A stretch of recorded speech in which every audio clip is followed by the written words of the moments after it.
Yo, de mi parte, le ofrezco a la señora presidenta y a todas las congresistas y a todos los congresistas mis disculpas por las expresiones que haya manifestado en el fragor de esta contienda.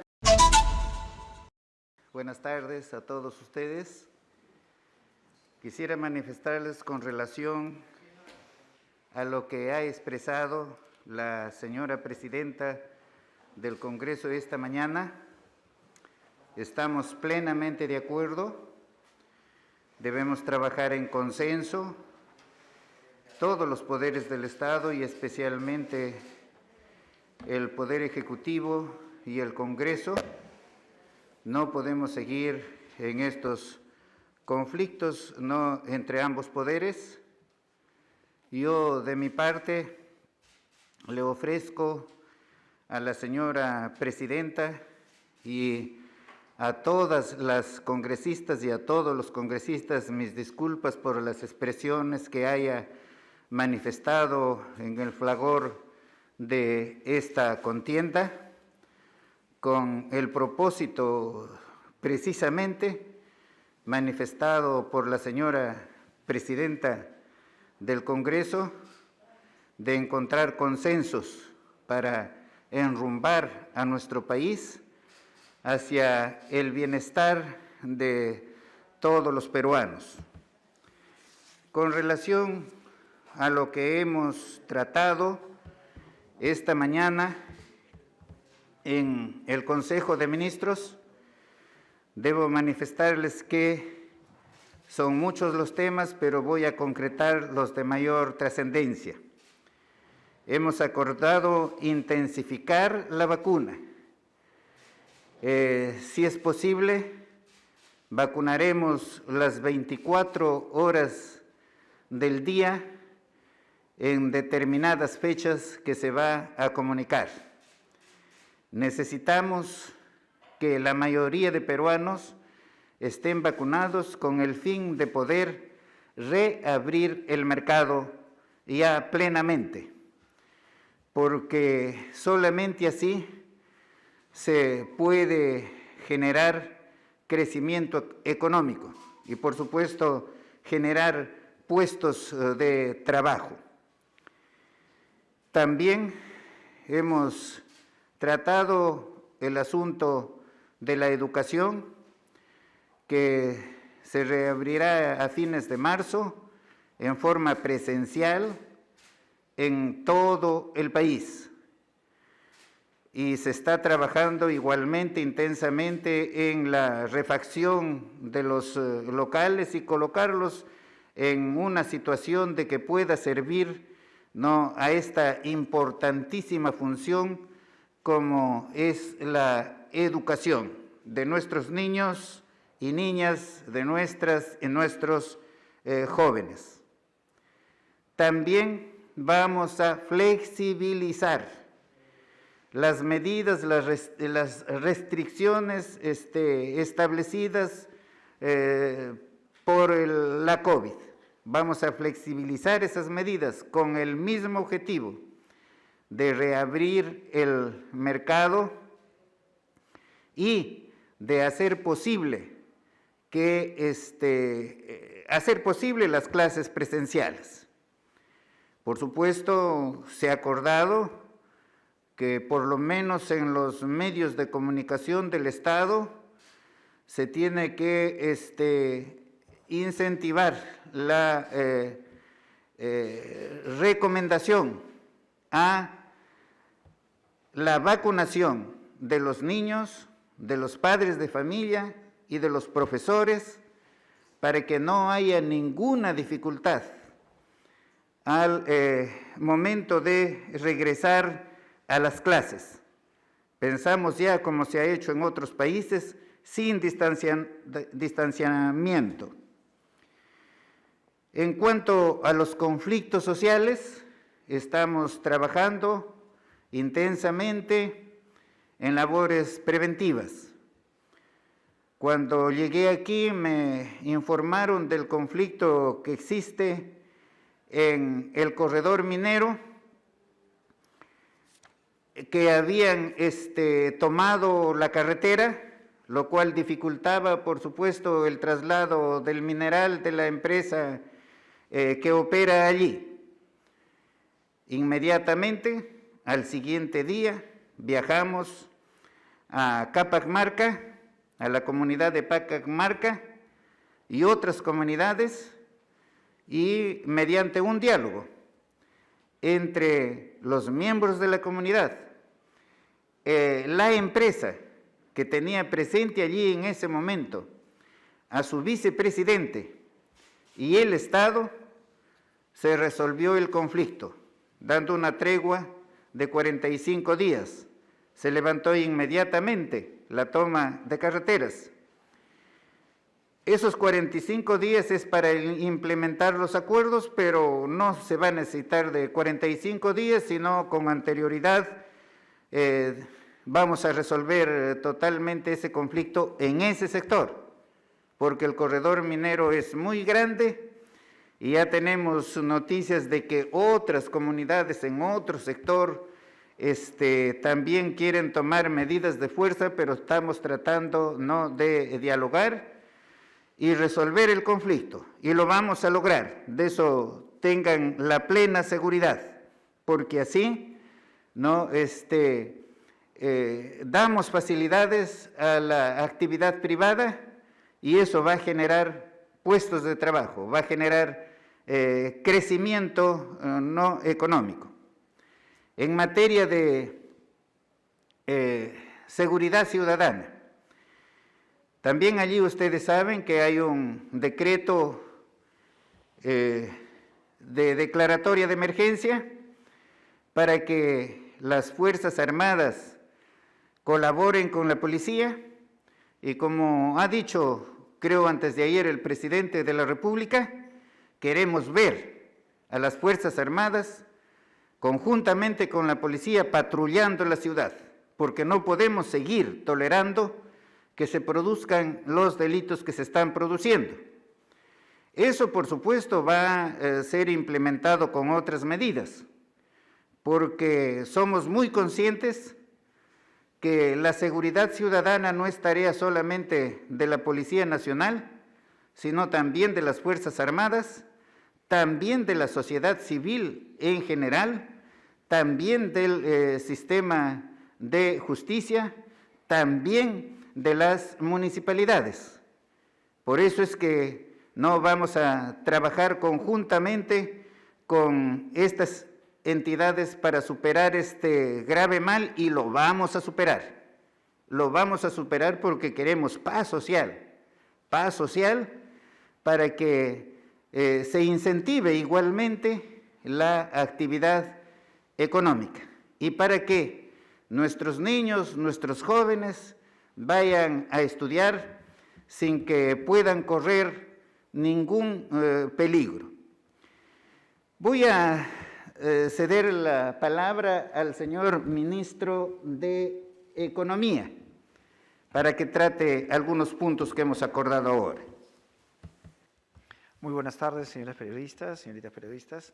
Para comentarles los tres temas que hoy día hemos tratado en términos del sector economía, hoy día se han aprobado 3 decretos legislativos que están en el marco de la delegación de facultades otorgadas por el Congreso de la República.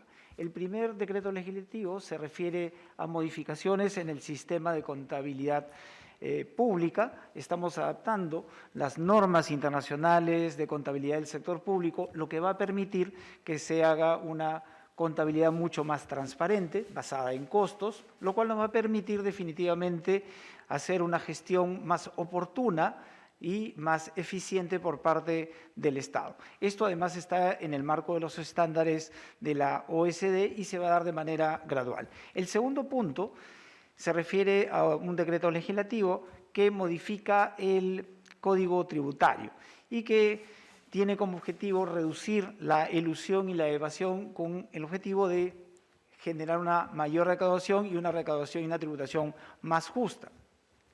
Y el tercer punto se refiere a la modificación de la ley del RUC, ¿no? Lo que pretendemos con esto es hacer mucho más transparente el uso del RUC, que va a implicar que, por ejemplo, cuando se ofrezca un producto a través inclusive de redes sociales, se tenga que tener como referencia el RUC. Y además de estos 3 decretos legislativos que se han aprobado en el Consejo de Ministros de hoy, quería compartirles una muy buena noticia. Hoy día, en el marco de la conferencia anual del Fondo Internacional de Desarrollo Agrario, que es una agencia de las Naciones Unidas que tiene como miembros a 177 países y que ha canalizado fondos por más de 22.000 millones de soles, beneficiando a más de 500 millones de pobladores a través de todo el mundo y con los cuales tenemos una larga relación de cooperación. Este fondo internacional con Perú nos ha proporcionado fondos por casi 112 millones de soles desde que formamos parte de este Fondo Internacional para el Desarrollo Agrario, que además es muy importante porque financia precisamente desarrollo productivo rural, enfocado en las poblaciones más vulnerables, con objetivos de reducción de la pobreza. Esto definitivamente nos posiciona en los mercados internacionales y en la comunidad financiera internacional, ¿no?, liderando este fondo internacional como presidentes del Consejo de Gobernadores, posición que vamos a ejercer por 2 años y que vamos a reforzar el apoyo de las líneas y capacitación y transferencia técnica del Fondo Internacional de Desarrollo Agrario. Gracias.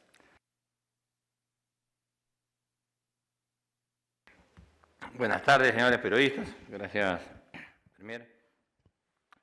Bueno, dentro de la reunión del día de hoy, como dice el Premier, tenemos que intensificar la vacuna. Las Fuerzas Armadas van a apoyar al sector salud para que las poblaciones fronterizas, sobre todo de la frontera de la región Loreto y Ucayali, puedan contar con la vacunación. Asimismo, poder apoyar al Ministerio de Educación para poner operativas los centros educativos de estas localidades alejadas con la finalidad y el objetivo de iniciar las clases presenciales el 28 de marzo. Asimismo, quisiera hacer hincapié que las operaciones de apoyo a la Policía Nacional por parte de las Fuerzas Armadas continúan permanentemente. Vamos a intensificar también esta tarea. Y ya tenemos logros concretos e importantes, pero no podemos bajar la guardia. Y por último, quisiera aclarar, el día de mañana vamos a participar en una reunión presencial en el Centro de Convenciones de San Borja con los gobernadores regionales. Ya hemos tenido una reunión antes de ayer en forma virtual para operativizar el ofrecimiento de nuestro presidente respecto a las facilidades de helicópteros para las regiones. Ya hemos recibido todas sus inquietudes, todas sus dudas, las estamos manejando. Creo que vamos a llegar a buen puerto, estoy seguro de eso. Mañana vamos a tener una segunda reunión y quisiera hacer hincapié en que las aeronaves siguen siendo operadas por las Fuerzas Armadas. El mantenimiento y operación sigue a cargo de las Fuerzas Armadas.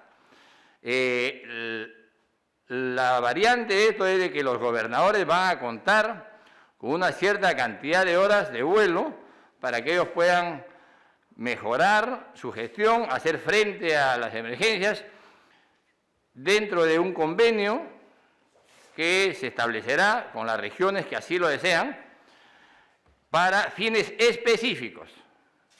Para fines específicos que justifique el uso de la aeronave. Yo he leído algunos comentarios, creen que las gobernaciones no tienen capacidad de operar helicópteros o de mantener helicópteros. La operación y el mantenimiento continuará a cargo de las Fuerzas Armadas. Las aeronaves, simplemente les voy a dar un ejemplo, que normalmente tienen para volar 20 horas al mes, porque de acuerdo al presupuesto que tienen, con este convenio volarán 40 horas. Eso va a permitir que se dé un mayor uso y un mejor uso a los materiales que, como siempre he dicho, son del Estado y para el Estado. Muchas gracias. Muchas gracias, señor Premier, señoras y señores periodistas. Muy buenas tardes. Hemos recibido el encargo el día de hoy, tanto del presidente de la República como del Premier, de impulsar con la mayor velocidad lo que es la ley del trabajador del arte. Existe profunda preocupación por parte de este sector y estamos ya caminando con ellos. El proyecto de ley ya está elaborado. Lo estamos remitiendo a todos los ministerios que tengan competencia sobre el mismo para que dentro de un plazo que no exceda el 28 de este mes nos puedan devolver los aportes que puedan tener para de una vez ponerlo a disposición del Consejo de Ministros y poder elevarlo al Congreso de la República. Por otro punto, hay también preocupación porque las direcciones desconcentradas del Ministerio de Cultura, que son 24 a nivel nacional, se integren. Desde el año 2017 no existe una convención o una reunión que sea directa entre el Ministerio y estas direcciones desconcentradas con la finalidad de ver la problemática a nivel nacional del sector cultura. Así que este encargo lo estamos recibiendo y de manera inmediata estamos procediendo a poder convocar a las 24 direcciones desconcentradas para poder abordar toda la problemática de la cartera de cultura y del sector cultura y la cultura del país. Asimismo, se nos está pidiendo agilizar la ejecución presupuestaria en el sector, por cuanto dentro del marco presupuestal que tenemos existe un presupuesto que está destinado para los estímulos económicos de nuestros artistas y de las industrias culturales. Así que bajo esa premisa hemos recibido estos encargos y sobre la base de estos 3 puntos vamos a avanzar sin dejar de lado la importancia de seguir llegando a través de nuestros gestores interculturales a las zonas más profundas de nuestro país para poder concientizar en virtud de nuestras lenguas originarias todo lo concerniente a la vacuna y este es un trabajo ya vinculado con el Ministerio de Salud. Muchas gracias, señor Premier. Muy bien, cedemos la palabra a la directora de protocolo para las preguntas. Continuamos con la ronda de preguntas por parte de la prensa, recordándoles que es una pregunta por medio de comunicación. Iniciamos con Kenneth Vargas, de Willax. Buenas tardes, señores ministros, buenas tardes. Para el señor Premier, comienzo un poco con la consulta que se le hizo la última conferencia, ¿no? Y no fue respondida aparentemente. ¿Qué está pasando con la meritocracia en el gobierno central? ¿No? ¿Qué se va a hacer con el asesor del ministro de Transportes, el señor Altamirano, que en realidad figura, según un reportaje, como un simple trabajador administrativo, pero sale en el mismo despacho, en la oficina del ministro al costado, decidiendo puestos o viendo por puestos? Igual, ¿qué medidas se va a tomar en el MINEM? Porque el secretario general es el abogado de la mamá del señor Cerrón, y en el MINAN también hay un caso que Contraloría investiga sobre los puestos públicos. Entonces, ¿qué se va a hacer? ¿La meritocracia es importante en este gobierno o es una agencia de empleos prácticamente este gobierno de los patas, de los compadres? Se lo digo con todo respeto.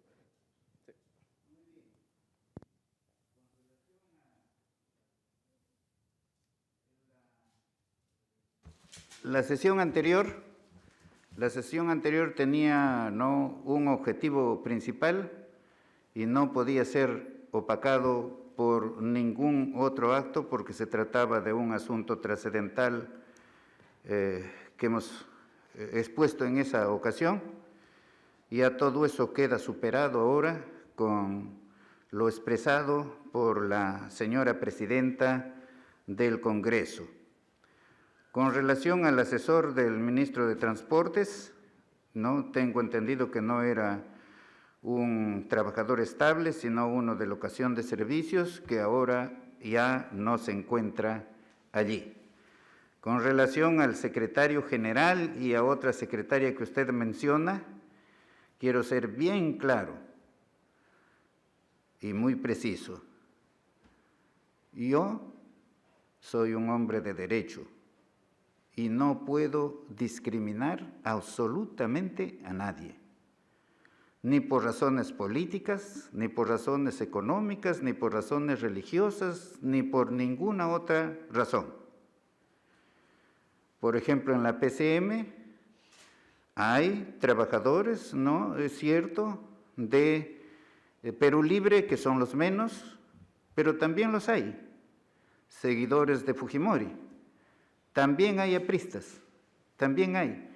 Y van a encontrar ustedes allí de todos los partidos políticos, de manera que nosotros no hacemos ninguna discriminación por ninguna razón, como acabo de manifestar. Siguiente pregunta, Julio Fernández, de ATV.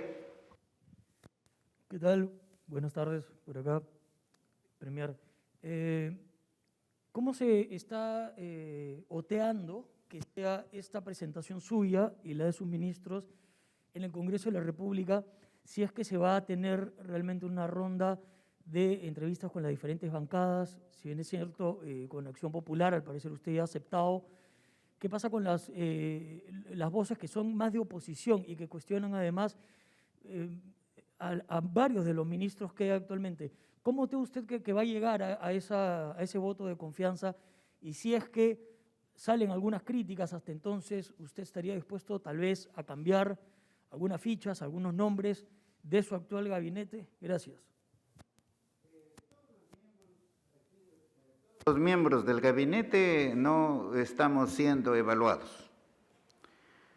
Lo de cuoteando, esa es una expresión popular que se ha sacado allí, pero no mencionan a los ministros que son, no, o pueden ser simpatizantes de Perú Libre, pero no mencionan a los otros. No, hay que mencionar a todos. La honestidad, la verdad, tiene que estar por delante. Hay que mencionar a todos. Aquí hay, ¿no?, ministros de distintas tiendas políticas y todos estamos de acuerdo en trabajar conjuntamente para encaminar al Perú, ¿no?, hacia su desarrollo. Nosotros, y también como lo ha manifestado ahora la señora presidenta del Congreso, tenemos que poner al Perú por delante, sin discriminación alguna. Continuamos con Yanela Aguirre, del diario La República. Muy buenas tardes, ministro. En cuanto a la observación de la autógrafa para la devolución de los aportes totales de la FONAVI, ¿en qué consistiría esta contrapropuesta que plantearán para los fonavistas? ¿Cuál sería su costo fiscal y qué valor tendrá cada bono si el Ejecutivo solo busca reconocer 6.600 millones de soles? Asimismo, el gobierno se quedará con los aportes del empleador, como monto calculado es más de 36.000 millones. Bueno. En cuanto a lo de Reactiva Perú, también consultarle. En su momento, el Ministerio de Economía proyectó que el gobierno desembolsaría 6.000 millones de soles para cubrir los créditos honrados de Reactiva Perú. Según señaló usted en su momento, señor Premier, muchas grandes empresas no estaban pagando sus créditos de Reactiva. ¿A cuánto ascendería esta multa hasta el momento para el programa? Y por último, hoy María del Carmen, la presidenta del Congreso, indicó que los invitan a reflexionar, lo invita a reflexionar en ese tiempo que queda para que usted pueda hacer su presentación y pedir el voto de confianza. Esta reflexión, ¿cómo la va a tomar usted, señor Aníbal Torres, teniendo en cuenta, por ejemplo, que su ministro de Salud, el señor Condori, tiene un asesor que viene siendo investigado por denuncias de abuso sexual, entre otras más, como 20 denuncias, y que nunca ha ejercido ningún cargo para poder tener hoy este puesto de asesor para el ministro de Salud? Muchas gracias. Bien, comienzo por la última parte de su pregunta, porque la primera la vamos a trasladar al señor ministro de Economía, ¿no? La señora presidenta del Congreso ha señalado como fecha, ¿no?, al menos en su declaración ha dicho el 8 de marzo. Nosotros aceptamos la fecha propuesta por el Congreso. Nosotros nos sometemos, eso es la facultad del Congreso, de manera que allí no hay nada más que hablar, ¿no? Sobre la cuestión de confianza, como ya lo he dicho en otras ocasiones, es facultad del Congreso. El Congreso nos dará la confianza o no nos dará la confianza, y contentos porque eso es constitucional. Tenemos que acatar lo que decida allí el Congreso. Esto con relación a las conversaciones con las diferentes bancadas. Ya se iniciaron, ustedes lo saben que ya se iniciaron. Si hay alguna bancada que no quiere conversar con nosotros, creo que no, pero si hay alguna bancada que no quiere conversar, pues tenemos que respetar su decisión. No vamos a presionarlo ni lo vamos a criticar sobre eso. Y con relación a la devolución de los fondos del FONAVI, no, voy a trasladarlo al señor ministro de Economía, por favor. Gracias, Premier. En relación a la devolución de los fondos del FONAVI, efectivamente nosotros hemos observado la ley porque la sentencia del Tribunal Constitucional establece que la devolución es lo que se aportó. Y lo que se aportó es la parte correspondiente a los trabajadores. Del cálculo que nosotros hacemos, incluyendo la actualización por el índice de precio, es decir, por la inflación, el monto sería hasta de 6.600 millones de soles. Ahora, cuando se dice que el Estado se va a quedar con el aporte del empleador y el aporte del Estado, en realidad hay que considerar que como parte de ese programa se construyeron conjuntos habitacionales, como por ejemplo Torres de Limatambo, Ciudad Satélite Santa Rosa y otros conjuntos habitacionales a nivel de todo el país. Entonces, ese dinero ya se ha utilizado no solamente para construir infraestructura habitacional, sino también en obras colectivas de electrificación, agua y saneamiento. Nosotros estamos preparando una propuesta que facilite y acelere ese pago lo más rápido posible a los aportantes, a los trabajadores y entendemos que además este es un justo reclamo y que está reconocido por el Tribunal Constitucional. Hay que considerar además que hay una demanda presentada ante el Tribunal Constitucional en ese sentido desde mayo del año 2021 y que está pendiente de ser sentenciada. En relación a Reactiva, yo creo que hay que entender primero cómo es que funcionó el programa y qué es lo que está pasando ahora. El programa otorgó créditos a más de 450.000 micro y pequeñas empresas. El 98% del programa, que al final se otorgaron garantías por 52.000 millones de soles, fue el programa más grande de crédito y financiamiento en toda la historia de la República del Perú. Y obviamente se hizo en un escenario de dar liquidez de manera inmediata, sobre todo a las micro y pequeñas empresas. Ahora estamos en el proceso de la devolución de estos créditos, que tiene una garantía por parte del Estado. El Estado, dependiendo del tamaño del crédito, ha otorgado garantías escalonadas. Para los créditos más grandes la garantía es menor y para los créditos más chiquitos la garantía es mucho mayor. De lo que tenemos hasta la fecha, el ratio de morosidad del programa es de 1.3% del programa. Y ese ratio de morosidad es ostensiblemente menor a la morosidad que se observa en los créditos a las micro y pequeñas empresas, que está alrededor del 7.7%. El Estado, ¿cómo funciona el programa? Una vez que hay un incumplimiento por parte de la empresa garantizada, pasan 90 días y la entidad financiera, que puede ser una caja municipal, un banco, una financiera, solicita el honramiento de esa garantía para pagar el crédito con el Banco Central de Reserva. Pero hay que tener bien claro esto, no se extingue la deuda se continúa cobrando, ¿no? El Estado hace frente a ese honramiento a los 90 días, pero luego es la obligación de la entidad financiera y del Estado de continuar con la cobranza de estos incumplimientos. Gracias. Katia Gutiérrez, de Canal N. Perdón, falta una respuesta a una pregunta al ministro de Salud.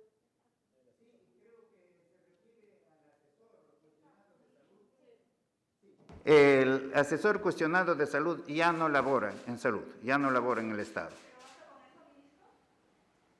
No, ya no labora en el Estado, que claro, si hay algo más, se investiga y ya si hay responsabilidades, pues si hay responsabilidades administrativas, se aplicarán, si hay responsabilidades penales, ¿no? Se hará de conocimiento del Ministerio Público. Buenas tardes, Katia Gutiérrez de Canal N. Ministro, yo quería hacerle dos consultas concretas. Primero, si han conversado con la ministra de Trabajo, Betsy Chávez, de la posibilidad de retirar la acusación constitucional en contra de la presidenta del Congreso, digamos, en este mensaje de propiciar el diálogo con miras a la presentación del voto de confianza. Y segundo, el presidente de la Comisión de Fiscalización, Héctor Ventura, aseguró que a quincena de marzo podría tomar la declaración del presidente de la República en la investigación que se está haciendo por el caso Zarratea. ¿Usted le recomendaría al mandatario asistir a este interrogatorio o, en todo caso, acceder si es que los congresistas vinieran a Palacio de Gobierno? Muy bien. Con relación a la denuncia planteada por la ministra de Trabajo, pues eso es de ella, a ella la tendrían que preguntar. Pero yo sí les puedo decir, porque la conozco a la ministra de Trabajo, es una ministra muy razonable, ¿no? Seguramente no se va a poner de acuerdo con la presidenta del Congreso y con otros congresistas para poner fin a estos conflictos. Porque nosotros lo que queremos es eso, poner fin a estos conflictos, a estos enfrentamientos y todos, ¿no?, trabajar conjuntamente, dialogar, ¿no?, para enrumbar al país por la vía del éxito. Todos tenemos que anteponer nuestras posiciones de la índole que sea y tenemos que poner por delante al Perú. Ese es nuestro objetivo, al menos yo siento que ese es el objetivo de la presidenta del Congreso, de acuerdo a lo que ella ha manifestado esta mañana. ¿Cómo está, ministro? Declaraciones.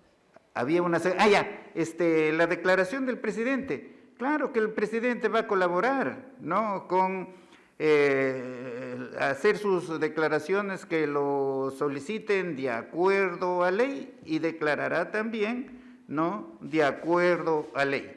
Si lo hará en el Congreso o si lo hará en el Palacio de Gobierno, eso es decisión de él. Última pregunta, Diana Falcón, de RPP. Ministros, buenas tardes. Primero, saludar, señor Torres, el hecho de que empiece usted esta conferencia con palabras de conciliación a los integrantes del Congreso. Sin embargo, este 8 de marzo, Día Internacional de la Mujer, este gabinete va a buscar el voto de confianza con ministros precisamente cuestionados por agredir a mujeres, como el ministro Juan Silva, con denuncias de su propia esposa por jalarla del cabello y darle empujones contra la pared. También tenemos al ministro de Defensa, quien fue denunciado también por su esposa por agresión psicológica. Bueno, y esto acaba de decir que finalmente el asesor del ministro de Salud, quien tiene más de 20 denuncias por agresión y violencia hacia la mujer, ha sido separado, pero finalmente existe esta cercanía y se siguen eligiendo a personas que son cuestionadas por agredir a las mujeres. ¿Cuál es el objetivo real de este gabinete, ministros, cuando se va por el voto de confianza? ¿Ir y quemar la bala de plata o de verdad buscar una conciliación? Y por otro lado, al ministro del Interior, ¿qué se sabe a estas alturas del paradero de los 5 integrantes de la banda criminal y prófugos de la justicia, los dinámicos del centro? Porque sabemos que, por ejemplo, el abogado de la mamá de Vladimir Cerrón está integrando las filas del MINAN en un cargo de confianza. Las dos preguntas, por favor. Bien, en cuanto al asesor de salud, ya lo contesté, pero sí le puedo volver a contestar, o sea, repetir lo que ya dije, que este señor ya no trabaja en el Ministerio de Salud y que si hay responsabilidad civil, hay responsabilidad penal, eso requiere, ¿no?, de un procedimiento, ¿no? Los ministros cuestionados, todos los ministros estamos cuestionados por la prensa, yo también. Por violencia a la mujer. Bueno, yo tengo entendido, ¿no?, que el ministro de Defensa ya superó ampliamente, ¿no?, esa divergencia que había tenido, si es que lo ha tenido, pero pasémosle la palabra a él. Bueno, como dice el Premier, esta es la 5ª vez que sigo diciendo lo mismo. Ya este tema fue totalmente superado. Me van a seguir preguntando, les voy a volver a responder lo mismo. Es más, el canal o el que sacó esto, se ha pedido, ya aclaró esto, es en un programa dominical. Me van a seguir preguntando y les voy a seguir contestando lo mismo. Ha sido un tema totalmente superado. La documentación sustentatoria está en manos del Premier, como él lo prometió, el acta de conciliación, Cualquier denuncia actualmente por cualquier cosa, por más mínima que sea, no se puede levantar como antes. La única forma de terminar con esta denuncia es hacer un acta de conciliación. Entonces, creo que este tipo de preguntas ya van a ser reiterativas. Concentrémonos, como dice nuestro Premier, en el Perú. Veamos los temas más urgentes. Veamos el mañana. Estamos saliendo de una pandemia que todavía no terminamos. Nuestros niños no han estudiado absolutamente nada. O sea, aproximadamente 1 millón de niños hace 2 años que no han visto otro niño.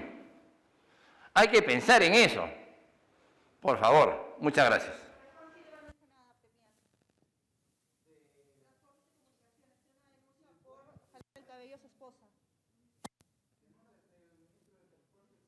¿Contra su esposa? Una denuncia por agredir a su esposa, por jalarla del cabello y empujarla contra la pared. Eso es lo que dice el parte policial.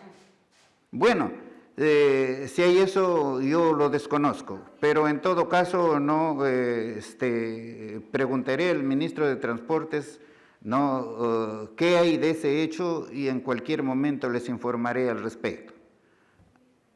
Ahora vamos a pasarle la palabra aquí al ministro del Interior porque falta contestar una parte de su pregunta. Gracias, señor Premier. Referente a su pregunta, señorita, la DININCRI se ha reforzado con personal especializado, 2 equipos, para buscar ubicar a esta banda de prófugos que se encuentran fuera. Hay interés por parte de mi comando en la captura de estos delincuentes. En cualquier momento le vamos a dar la noticia. El día de hoy es algo muy importante porque se ha aprobado la flagrancia para determinar que en 24 horas se determine el proceso a los detenidos. Asimismo, se ha aprobado el transporte en moto lineal de una sola persona, prohibido 2 en una moto y prohibido portar armas de fuego, inclusive el que está en una moto, así tenga licencia de SUCAMEC. Gracias.